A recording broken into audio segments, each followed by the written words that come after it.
Today, we are going to draw a cute chick together.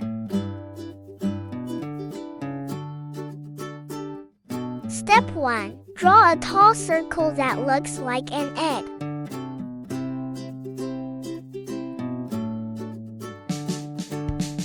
Poke 2 little black dots for the eyes. And draw an oval for the beak. Draw a curved line like a little bump for the wings.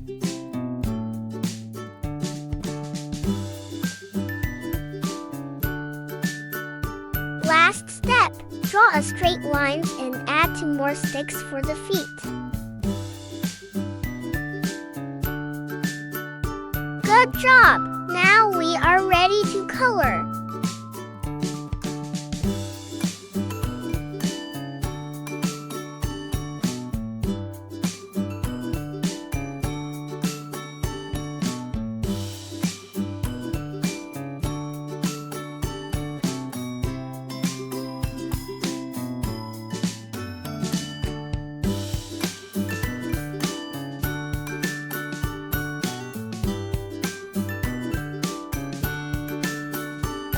Please subscribe for more fun drawings.